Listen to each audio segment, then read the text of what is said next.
Good afternoon everyone. तो आज हम बात करने वाले हैं प्रणव वर्धन की, इंडियन इकोनॉमिस्ट, एक भारतीय अर्थशास्त्री जो बताते हैं class nature of Indian state. तो ma'am can you write the name Pranab Bardhan, लिख दो एक बार ताकि सारे बच्चे अपने चैट जीपी है। हाँ चल रहा है। ओहो अच्छा ये तो ओहो ये नया सरकारी माल है बेटा, सॉरी इसको थोड़ा खाना। चलो दो बनने फिर क्या करेंगे, एक कोई बात नहीं, दो नहीं कोई बात नहीं। आप बोलो कोई फाड़ो, इसको फाड़ो अपने पंजे से, बोलो। हाँ शाबाश। He is an Indian economist, he born on 11 September 1939। तो उनका एकेडमिक बैकग्राउंड है BA from the Kolkata, economy में की थी उन्होंने, MA from university of Calcutta, PhD from university of Cambridge. He is professor of economics at the university of California Berkeley. और जो उनका रिसर्च इंटरेस्ट था वो था डेवलपमेंट इकोनॉमिक्स, इंस्टीट्यूशनल इकोनॉमिक्स और इंटरनेशनल लिखो ट्रेड। नाम लिखो। थैंक यू बेटे।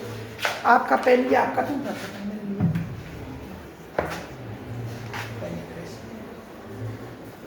ये देखो spelling Pranab Bardhan, PRANAB Bardhan, B वाला नहीं, बी वाला। फोटो देखो कैसे लिखते हैं सर, है ना।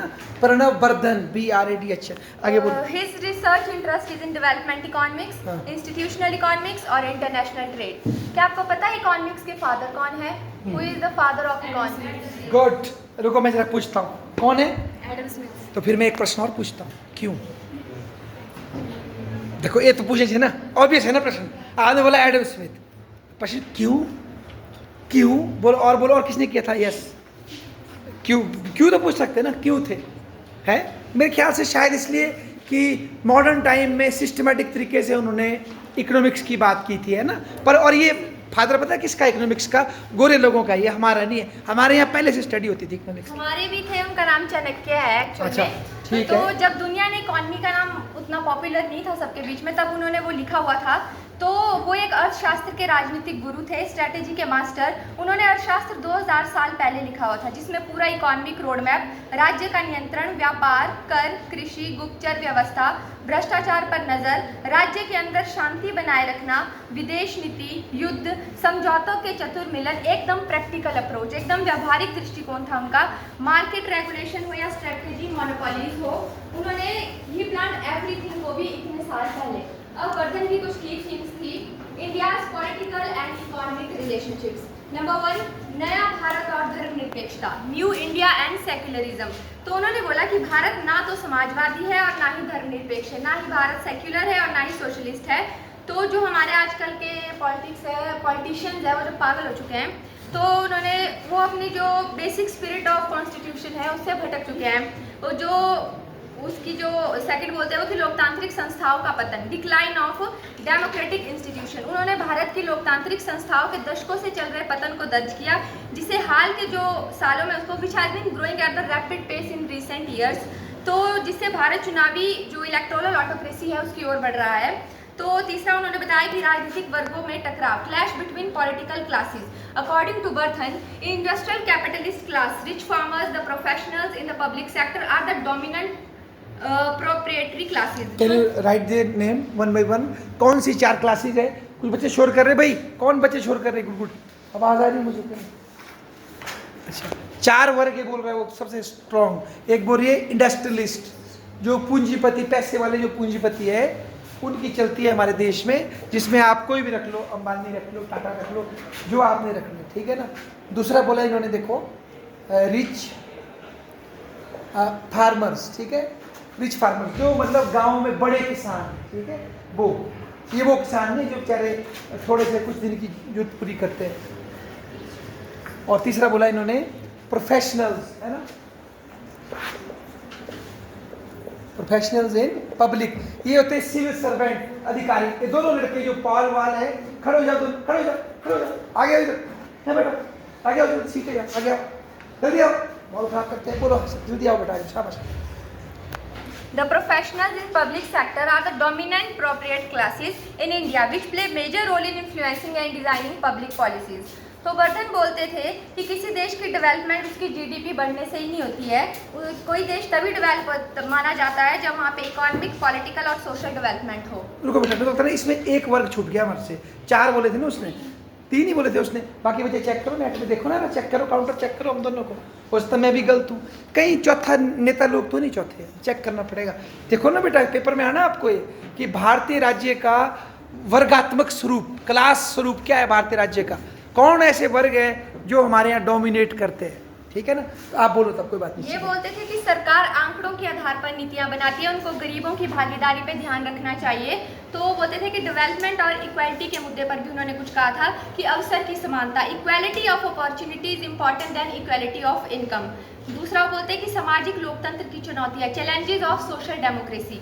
भारत में जो उच्च असमानता, हाई इनइक्वालिटी इन इंडिया, गरीबी, पॉवर्टी, विशाल अनौपचारिक क्षेत्र, large informal sector create significant obstacle to implement social democracy. लिखो बोलो, लार्ज इनफॉर्मल सेक्टर, जरा बच्चों को पूछ लेते, इनफॉर्मल सेक्टर बोलो भाई। इकोनॉमिक्स के भी, और कोई बच्चा बोलता है इकोनॉमिक्स का ठेका नहीं है, इसमें क्या होते हैं ये फॉर्मल और इनफॉर्मल सेक्टर क्या होते हैं अर्थव्यवस्था के, बोले कोई बच्चा, बोलो बोलो।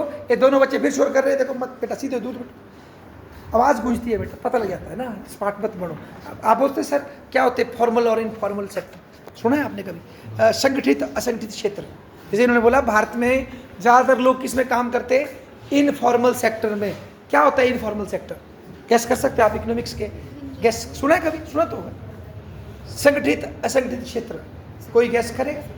Formal informal sector, informal sector होता है बेटा जहाँ पर जब आप नौकरी करते हैं तो आपको छुट्टी नहीं मिलती है, अपनी बुद्धि पे छुट्टी लेनी पड़ती है, बीमार होते हो तो अपने खर्चे से करना पड़ता है। मतलब प्राइवेट भी बोलें या एक तरह से बोलें जो ये जो अपने छोटे छोटे काम करते हैं ना, उसको बोलते हैं, या डेली बेस पे लगे हैं, उसको बोलते हैं इनफॉर्मल सेक्टर। तो भारत में अधिकांश लोग असंगठित क्षेत्र में काम करते हैं। जो संगठित क्षेत्र में काम करते हैं 10% भी नहीं है, उनको पेंशन भी मिलती है, उनको बीमारी के लिए भी हेल्प मिलती है, जब बच्चा पैदा होता है तो उस लेडी को छुट्टी भी मिलती है। तो यानी कि अगर भारत में 50 औरतें हैं, मतलब सपोज पूरी आबादी में, और उनमें से चलो कुछ तो अमीर भी होंगी, पर जो काम करने काजी औरतें हैं बेटा, उनमें से 100 में से 10 को ही छुट्टी मिलती है विद पे, कि जाओ भाई घर जाओ अपना बच्चा बड़ा करो। अदरवाइज कोई अगर कोई झाड़ू मारने वाली कोई लेडी है, छोटा मोटा काम करने वाली लेडी है, अगर वो घर में बैठेगी तो उसको कुछ नहीं मिलेगा, समझे आप। दो काम को दो संगठित और असंगठित में बांटते हैं बेटा, पढ़ना इसके बारे में। अच्छा आगे बताओ, शाबाश। अब उनकी कुछ बुक्स थी, पहली बुक का नाम है political economy of development in India 1984। हाँ, ये political economy of development in India, शाबाश बेटा, 1984, शाबाश। तो वो बोलते हैं कि अगर जो भारत है वो एक लोकतांत्रिक देश है, अगर यहाँ पे लोकतंत्र है फिर भी इतनी असमानता क्यों, गरीब लोग इतने पीछे क्यों हैं। वो मानते हैं कि असली समस्याएं नीतियों में नहीं बल्कि उनको बनाने वालों में होती है। जब वो नीतियां बनाते हैं तो वो देखते हैं कि कहाँ कहाँ से आ रहा है। अच्छा, इनका मेन आर्ग्यूमेंट था कि भारत में लोकतंत्र है, हर व्यक्ति को वोट देने का राइट है, फिर गरीबों की आवाज़ उन नीतियों में शामिल नहीं की जाती है। ये अप्रोच मार्क्सवादी क्यों है? क्यों है ये अप्रोच मार्क्सवादी? क्योंकि मार्क्स बोलता था कि जो स्टेट है वो जो पैसे वालों का इंस्ट्रूमेंट है, ये इसको बराबर बजाते हैं इधर उधर से। रुको, तो गरीबों के लिए रुको बेटा, स्मृति जी बोला आपने, कार्ल मार्क्स पढ़ा किसी ने? वही बोलता जो स्मृति बोल रही है कि इन्होंने उनको ही पढ़ा होगा कि भाई जो राज्य है ना, असल में वो पैसे वालों का, एक तरह से बोले उनका चमचा है, या पैसे वालों के इशारे पे चलने वाली मशीन है। राज्य का प्रयोग पैसे वाले कमज़ोर लोगों को दबाने के लिए करते हैं ताकि वो इकट्ठे होकर उनका विरोध ना करें। तो राज्य के माध्यम से वो जो विरोध करेंगे उनको ऐसे खतरनाक विरोधी दोनों, इन दोनों को उड़ा देंगे, और जो बाकियों को थोड़े टुकड़े फेंकेंगे, ले भाई बुढ़ापा पेंशन, ले भाई लैलीपॉप, है ना, ले भाई फलाना, ताकि आप खुश रहें, ताकि आपको समझ ना आए कि आपका क्या हो रहा है, शोषण। जब समझ आएगा तो फिर आप नेपाल की तरह ज़ेनजी कर देंगे, तो वो नहीं होना चाहिए। तो वो इसलिए आपको एक थोड़ा सा रिलैक्स करने के लिए, जो ज़्यादा बागी हो गया उसको डिसने के लिए क्या चाहिए, राज्य। ऐसा कार्ल मार्क्स मानता था। अब ये सही है कि गलत वो आप सोचो, वो आपके ऊपर, पर ये भी उसी सोच को मानता है मिस्टर प्रणब वर्धन। तभी उसने बोला भारत में जो भी पैसा बनता है ज़्यादातर कौन उसको खाते हैं, कैपिटलिस्ट क्लास, रिच फार्मर, और जो पब्लिक सेक्टर में जो बड़े अधिकारी या कर्मचारी हैं वो।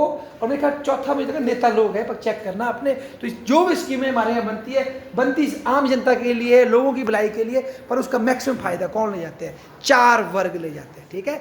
ऐसा ये बोलता है, जो भी किसान की स्कीम होगी ज़्यादा फायदा कौन ले जाएंगे, बड़े बड़े जिम्मेदार, और जब उसके लिए मांग करनी होगी तो छोटे किसान आगे आएंगे। देखो जी फलाने किसान एक गरीब है बेचारा, ये तो मतलब बोलने का मतलब ये 4 हमारे मजबूत वर्ग हैं, ठीक है, जो हमारे देश के संसाधनों पे कब्जा करते हैं। आगे बोलो, वो शाबाश। बोलते हैं कि गरीबों के लिए योजना बनाई तो जाती है पर उनको लागू करते वक्त भ्रष्टाचार, पक्षपात और असमानता आ जाती है। फॉर एग्जाम्पल एक भूमि सुधार है, तो इसमें सरकार ने बोला है कि जो जमीन सीमा से ज्यादा है तो वो उसको गरीबों में बांटा जाएगा, Good. लेकिन जो ये जमींदार होते हैं ये फर्जी कागजों से उनको अपने नाम कर लेते हैं। तो जो उनकी पहचान होती है बड़े बड़े अधिकारियों के साथ, तो वो उनके साथ घपला करके वो कर देते हैं। ब्यूटीफुल, मैं इसको एक्सप्लेन करता हूँ। देखो, अभी कुछ दिन पहले सुना होगा आपने, हिमाचल हाई कोर्ट ने कहा था अवैध कब्जाधारियों के कब्जे काटो, सुना था ना आपने, निकली थी न्यूज़, ठीक है ना। पर बात कहाँ पहुँच गई आजकल? आजकल पहुँच गई जी, किसी के पास गांव में एक घर है जी, शहर में एक 4 बिस्वे कब्जा करके घर बनाया, अब उनको बचाने की बात पहुँच गई। पर इस सब में जिन्होंने जंगलों के जंगल कब्जे किए हैं, कई बीघे के कब्जे है, वो बात तो तभी गई, अब कहाँ है वो बात, वो तो भूल गए हम। और अब वो काम किसको दिया इस टाइम? डीसी साहब को, कुल्लू डीसी को नहीं, सब डीसी को। तो डीसी साहब को किसी का फ़ोन आएगा, प्रभावशाली आदमी का आएगा फ़ोन, तो दबाव में आएंगे वो। तो पहले अटैक किस पे करेंगे? वो जो कमज़ोर है, समझे मेरी बात? तो ये बता रहे हैं मैडम कि भाई जो भी योजना बनती है उस तरह से बनती है। देखो, ये कब्जों का ही देख लो आप, तो ज़्यादा जो बड़े बड़े कब्जेदारी है उनके नाम पब्लिक में भी नहीं आएंगे। और आगे लड़ेंगे कौन? जिसके पास 2 बिस्वा, 4 बिस्वा, 6 बिस्वा या 3-4 बीघा गाँव में दबाया, उसकी शक्ल सामने आएगी, तो फिर डेफिनेटली पॉलिसी स्टॉप हो जाएगी। समझ रहे आप? ऐसा ही जब शुरू में हमारा देश आज़ाद हुआ, भूमि सुधार शुरू हुए थे कि जिसके पास जमीन नहीं है उसको क्या देनी, हमने जिम्मी देनी। हमारे यहाँ भी 1972 में भी हुए थे, इंदिरा गांधी ने करवाए थे। तो ये 24-48 लगा था, पूछना अपने पूर्वजों को। तो जहाँ भी ये हमारे सेब नहीं लगे थे और चाय के बगीचे नहीं थे पूरे हिमाचल में, वहाँ गरीबों को ज़मीन दी गई। ये बजौरा तक लेकर के आगे तक ज़मीनें मिली है, चाहे 10 बिस्वा मिली हो, 1 बीघा मिली हो, मिली गरीबों को, जो दूसरे जिम्मेदार के खेत में क्या करते थे, काम करते थे, उनके नाम ज़मीनें लगी। पर कई ज़मींदारों ने क्या किया कि अपने भाइयों को लग दिखा दिया, कोई और पशु के नाम पर उसको आदमी दिखा करके उन्होंने कागज़ जाली बनवाए और फिर भी बच गए। तो बोलने मतलब जो स्टेट है ये बोलना चाहते हैं जिम्मेदारों के हित में काम लेता है। और एक एग्जाम्पल और देता हूँ पंजाब का। पंजाब जान रहे, साढ़ा पड़ोसी पंजाब, आजकल उथे भैया नू कढ़ रहे, भैया यूपी बिहार के भैया नू ठुडे मार रहे, भगा रहे, ठीक है।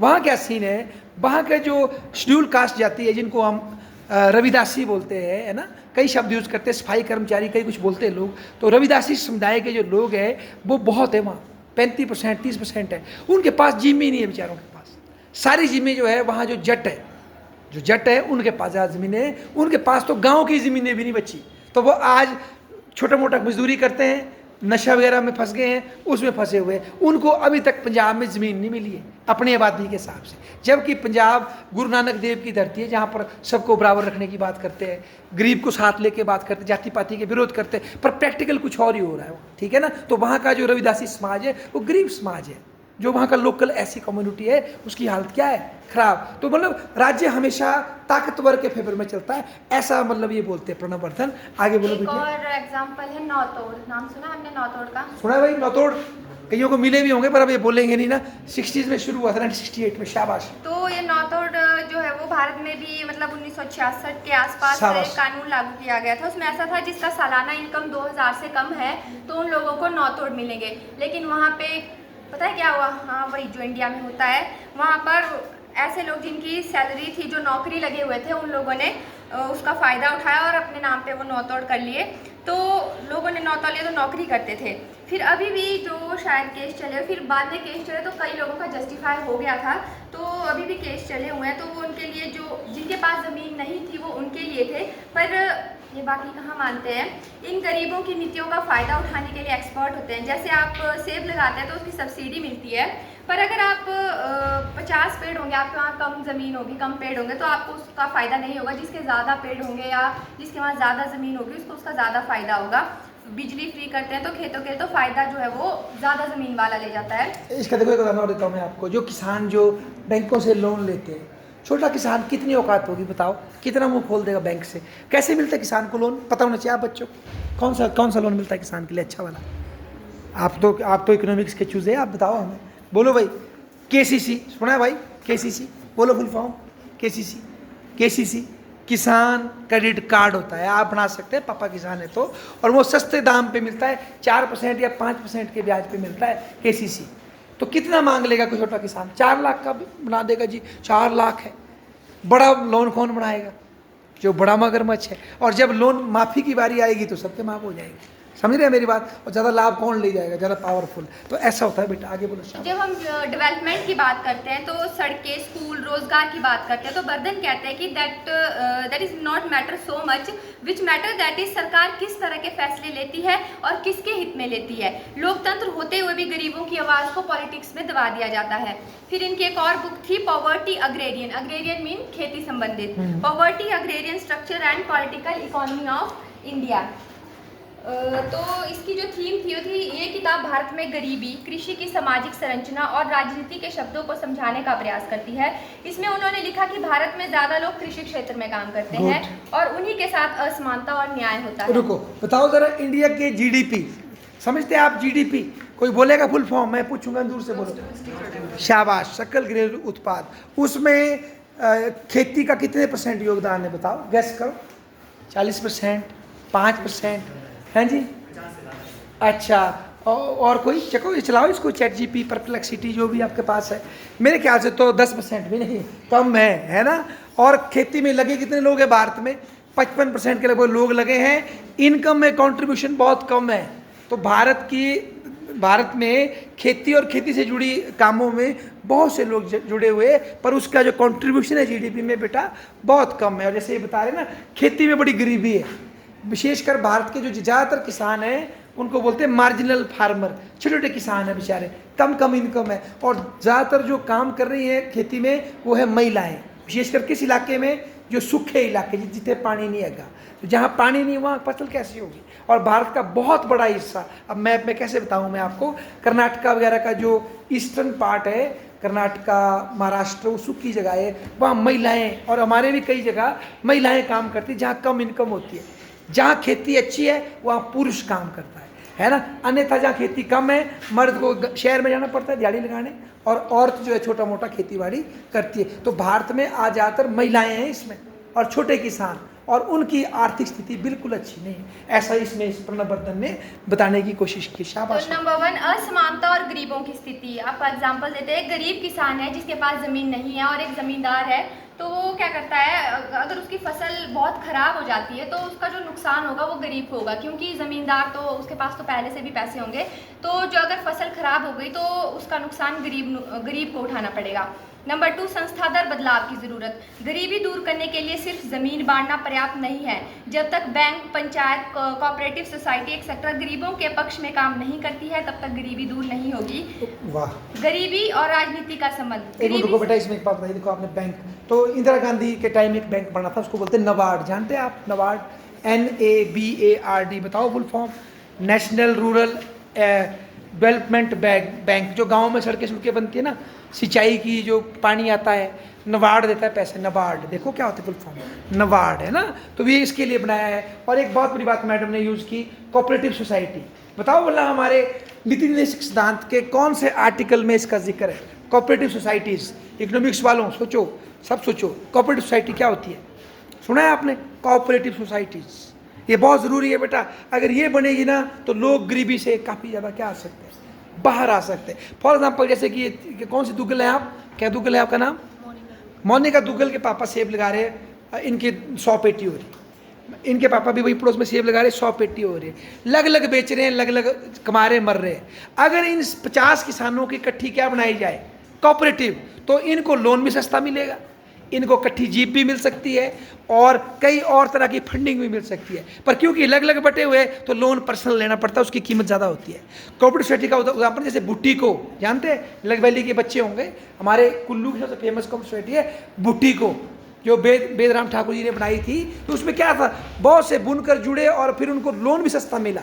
तो अब सरकार का फोकस है अधिक से अधिक कोऑपरेटिव सोसाइटी बनाई जाए, और संविधान में इसको जोड़ा गया है। मैं भूल गया कौन सा आर्टिकल है, 44 है कि 43? हाँ जी, कौन सा मैडम? 43 है ना? तो कोऑपरेटिव सोसाइटी बनाने की जरूरत है, मैडम बोल रहे हैं। अमूल भी एक किसका एग्जाम्पल है? अमूल खाते हैं, अमूल का बटर खाया सर आपने? हैं बटर खाते कि कुछ और भी खाते हैं? अभी बोल नहीं सकता इसमें, हैं? अमूल का बटर खाया आपने? तो अमूल भी एक बहुत बड़ी क्या है, कोऑपरेटिव सोसाइटी है। ठीक है, आप चेक करो, है ना, पता होना चाहिए। शाबाश बेटा, और बोलो। तो गरीबी और राजनीति का संबंध। अच्छा। गरीबी सिर्फ इकोनॉमिक नहीं बल्कि राजनीतिक मुद्दा भी है, क्योंकि जब गरीबों के लिए नीतियां बनाई जाती है तो सबसे पहले जो पॉलिटिशियंस होते हैं वो उसका गलत इस्तेमाल करते हैं, तो वो गरीबों तक पहुंच ही नहीं पाती है। अंतर्राज्यीय असमानता। भारत में जैसे पंजाब, हरियाणा या कृषि विकास अच्छा है और कई देश है जिसकी शॉर्ट फॉर्म है बीमारू। शाबाश।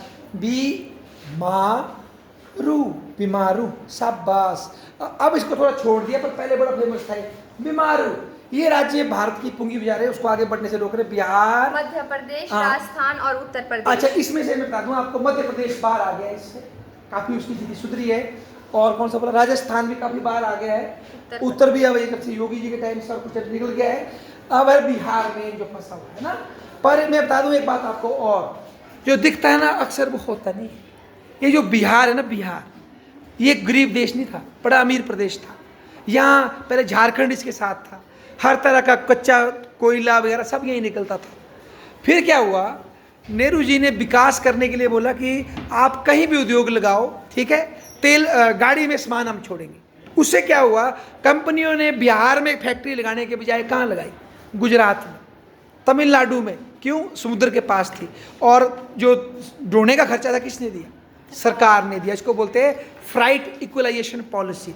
कि ये सोच तो ठीक थी, पर इसका नुकसान किसको हुआ, बिहार, झारखंड, पश्चिम बंगाल, जहाँ कच्चा माल था। अन्यथा फैक्ट्री कहाँ लगनी चाहिए, जहाँ कच्चा माल हो, ताकि सस्ता मिले। पर आपने कच्चा माल की ढुलाई क्या कर दी, सस्ती कर दी। तो इसलिए क्या हुआ, जो हमारे पश्चिमी राज्य हैं, ये गुजरात, महाराष्ट्र, ये और अमीर हुए, और जो ये कच्चे माल वाले स्टेट है ये और ज़्यादा क्या हुए, गरीब। तो इस असमानता को बढ़ाने के पीछे किसका हाथ है, राज्यों की नीतियों का भी। चलो किसी आदमी पे क्या ब्लेम करना, पर राज्यों की नीतियों का भी जिम्मेदारी है, ठीक है ना। तो बिहार को ये बोलना ये गरीब ही था, इसने ही हमारा भट्ठा बिठाया, ऐसा नहीं है, ठीक है ना। तो ये बहुत अच्छा बोला ना कि आय की असमानता है। और आज जो यूपी बिहार के लोग जो भाग रहे हैं, कहाँ से, पंजाब से। क्यों भाग रहे हैं, क्योंकि उनके अपने स्टेट में काम नहीं है, तो इसलिए वो पंजाब जाते हैं, उनके खेतों में काम करते हैं, उनके काम करते हैं। पंजाबियों की क्या स्थिति है, पंजाबी खुद अपने देश से भाग के कनेडा है तो अमरीका है। अब उत्थे कोई उन्होंने छितर मारदा हैगा, इत्थे वो छितर मारदे हैगे, काम डबल चला है। उत्थे असी पिटेंगे, इत्थे असी तो थानू पिटेंगे, समझ रहे आप। कि उत्थे सानू पिटेंगे कोई, इत्थे असी तो थानू पिटेंगे। तो कई समझदार पंजाबी बोल भी रहे हैं ऐसी बात कि देखो हम भी तो कहीं जाते काम करने, कनाडा। तो ये स्थिति है, ठीक है, शाबाश बोलिए। एक और बुक है, third book, the economic theory of agrarian institution 1989।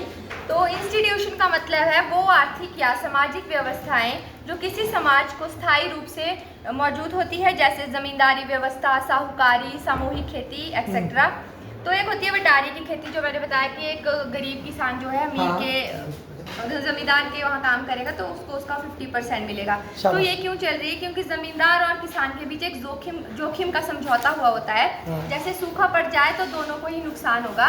For example, दो लोग हैं कि एक को ज्ञान है कि खेती कैसे की जाती है पर उसके पास ज़मीन नहीं है, और दूसरा है जिसके पास बहुत ज़मीन है। अब वो उसको ऐसा नहीं बोल सकता तो अपना दिमाग दे दे, पैसे ले ले, तो वो समझौता करते हैं आपस में। तो 50-50% का होता है ज़मीन का बंटवारा। वो बोलते हैं कि खेती की उत्पादकता पर किसका असर होता है, मालिक का या किसान का। तो वो कहते हैं जहाँ किसान अपनी ज़मीन पर काम करता है, वहाँ दिल से काम करता है, तो वहाँ उत्पादकता ज़्यादा होती है और ज़्यादा प्रभावशाली होती है। तीसरा है श्रम और पारिवारिक श्रम की भूमिका। अब अगर उसने किसी चीज़ का, चावल का बोर उठाना होगा तो वो अगर उसको मजदूर लगाने पड़ेंगे तो उसको उनको दिहाड़ी भी देनी पड़ेगी। लेकिन अगर उनके परिवार में ही 4-5 लोग होंगे, अगर वही उठाएंगे तो उसको उसका फ़ायदा होगा। चौथा है साहूकारी और ग्रामीण कर्ज प्रणाली। पहले गांव में बैंक व्यवस्था नहीं थी तो साहूकारों से जो मदद लेते थे। तो वर्धन इसका विश्लेषण करते हैं कि ये बोलते हैं कि साहूकार ब्याज लेते हैं, हालांकि वो तुरंत पैसे देते हैं, उन्होंने किसी डॉक्यूमेंट की ज़रूरत नहीं होती उनको, ये आपसी भरोसे पर काम चलता है। इसमें भी रुकना पड़ेगा, हमारे को टाइम होने वाला ना। इसको अब हम कल, कितना बचा आपका, कल करेंगे, बट टाइम हो गया, बच्चे बाहर खड़े ना, ठीक है। या तो एक शॉर्ट करना तो कर दो, करो। फिर वो बात करते हैं, उनकी एक फोर्थ बुक है जिसका नाम है ग्लोबलाइजेशन एंड डेवलपमेंट 2006। तो वैश्वीकरण का मतलब होता है जिसके द्वारा पूरे विश्व के लोग मिलकर एक समाज बनाते हैं और साथ में कार्य करते हैं।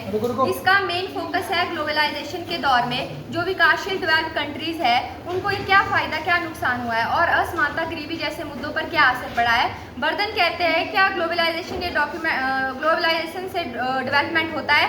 हाँ, कुछ देशों में हुआ है जैसे भारत, चाइना, ब्राज़ील, लेकिन सबको नहीं हुआ है, सबको समान फ़ायदा नहीं हुआ। अमीर गरीब के बीच दूरी नहीं बढ़ी। गरीबों में ग्लोबलाइजेशन का असर, वर्धन कहते हैं, जब सरकार ग्लोबलाइजेशन के नाम पर शिक्षा, स्वास्थ्य, कल्याणकारी योजनाएं बनाती है तो ज़्यादा नुकसान गरीबों को होता है। लास्ट क्वेश्चन है, income inequality, chronic capitalism and need for inclusive institution, what specific policies, changes और institutional reforms do you believe are most crucial for India to address its massive employment challenges and achieve more equitable economic growth? आय की असमानता, साठगांठ वाला पूंजीवाद, समावेशी संस्थाओं की need, क्या विशेष नीति बदलती है, या संस्थागत सुधार आपको लगता है कि भारत के लिए अपनी विशाल रोजगार चुनौतियों का समाधान करना सबसे महत्वपूर्ण है और अधिक न्याय संगत आर्थिक विकास प्राप्त करता है? तो क्या सबसे क्रूशियल है, बताएं। अब ये इस पर डिस्कस हम कल करेंगे, ठीक है? ताली बजाओ इनके लिए, क्या बात।